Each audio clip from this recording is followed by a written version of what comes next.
Wie haben wir einen alten spanischen Land Rover Defender 300 TDI in nur 12 Wochen zum ausgebauten Camper und Overlander mit deutscher Zulassung gebracht?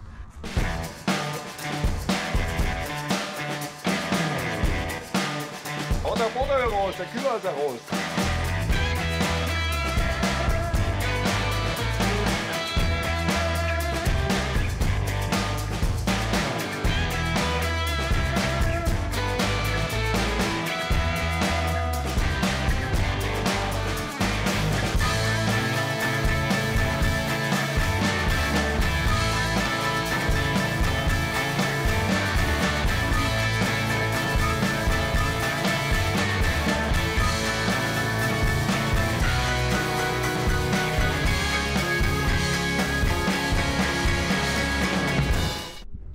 Erst einmal hieß es, einen rostfreien Defender 300 TDI finden und lernen, ihn selber zu reparieren.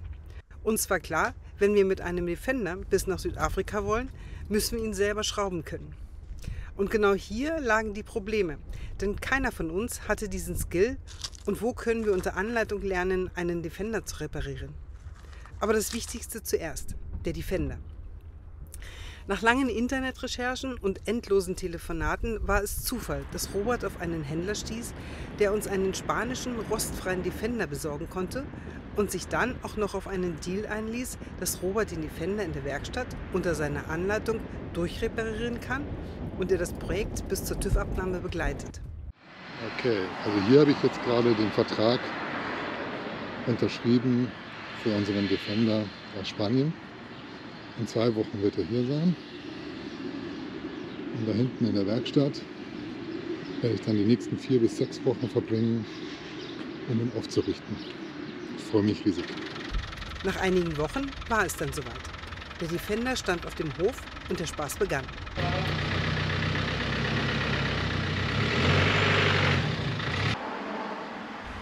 Es war viel Arbeit mit allen Höhen und Tiefen und aller Härte, die ein solches Vorhaben mit sich bringt.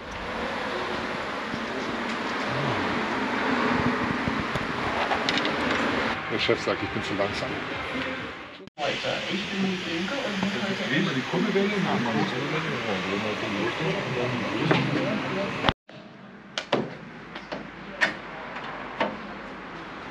Los! Es hieß für Robert nicht einfach nur schrauben, sondern vor allem auch lernen zu improvisieren.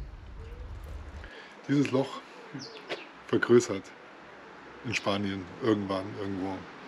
Deswegen passt von dem Ersatzteil, das ein kleineres Loch hat an der Stelle, der Bolzen nicht mehr dadurch. Nach nur 3 Wochen war es dann soweit. Carlos, wie wir unseren Spanier liebevoll getauft haben, war fertig für den TÜV und durchrepariert. Super. Aber das Auto ist super. Also es ist fertig für den TÜV. Okay, also was wir alles gemacht haben mit dem Auto, ja? Wollen wir mal hinten anfangen. Die Simmerringe, die das Achslagerfett trennen vom Öl des Differentials erneuert. Die Bremsen ausgebaut, gereinigt und auch die Bremsblöcke erneuert. Schreiben wir noch gut und das Differentialöl erneuert. Dann, wenn du weiter nach vorne kommst, die Kardanwelle, die Kardangelenke erneuert, die Kardanwelle selber gefettet, die Handbremse ausgebaut, gereinigt, wieder eingebaut, das Öl vom Verteilergetriebe erneuert und vom eigentlichen Getriebe ebenfalls das Öl erneuert.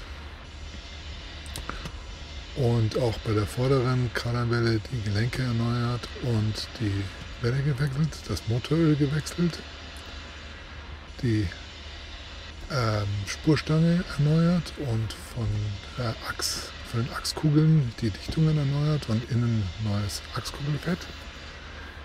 Dann ebenfalls die Bremsenanform an der Vorderachse erneuert und das Differentialöl gewechselt. So, und die Bremsschläuche ebenfalls erneuert. Und dann müssen wir eins weiter vorgehen. Den Lenkkugelkopf erneuert, das war eine Sauarbeit. Den Lenkungsdämpfer und den Spurstangenkopf, Lenkungskopf erneuert. dann das Differentialöl vorne auch erneuert und im Motor oben Keilriemen und Keilriemenspanner erneuert und den Zahnriemen erneuert ebenfalls und die Benzinpumpe. Und dann, was ich hinten vergessen hatte, die Kupplung haben wir gemacht auch. Das Traggelenk von der Hinterachse haben wir auch gewechselt. Ich glaube, das war es so ziemlich. Cool.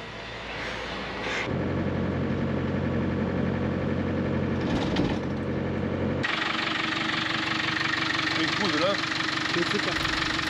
Nach erfolgreicher Vollabnahme und deutscher Zulassung ging es für uns auf die erste große Fahrt, zurück in die Heimat. Was nun folgen musste, war der Um- und Ausbau zum Camper. Wir hatten uns für ein Hubdach entschieden und lange recherchiert, ob wir diesen Part ebenfalls selber machen sollten. Am Ende haben wir uns gegen den Eigenbau und für den Profi entschieden. Wir haben mit X-Vision-X Kontakt aufgenommen und wurden bestens beraten. Noch besser war es, dass sie unseren Wunschtermin erfüllen konnten und unser 12-Wochen-Zeitplan nicht ins Wanken geriet. Am Ende hatten wir nicht nur ein X-Vision-X Hubdach, sondern auch noch eine Stoßstange mit Winde und viele beantwortete Fragen rund um das Thema Overländer-Ausbau. Nun lag es nur noch an uns, unseren Zeitplan nicht zu reißen. Mit Vollgas stürzten wir uns in den Innenausbau.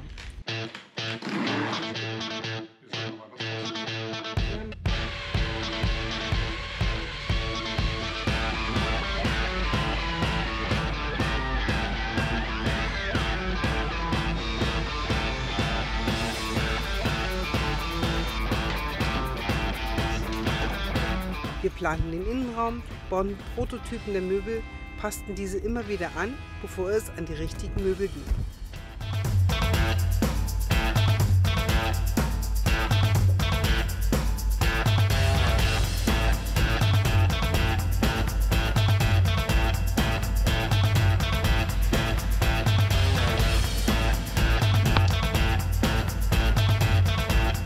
Wir bauten eine Standheizung ein, tauschten die alten Fenster gegen Vulving-Fenster und verbauten Wasser und Elektronik.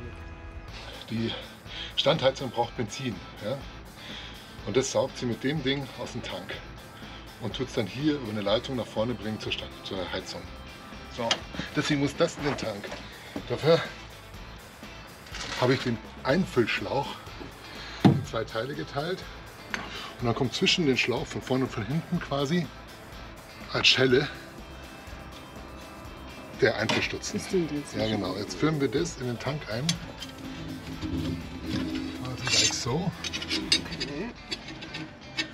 So, und jetzt sollte es Diesel getunkt sein, so Gott will. Und dann muss das da drauf.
Was macht einen Defender zu einem Overländer? Na klar, dürfen Schnorchel und das Ersatzrad auf der Motorhaube nicht fehlen.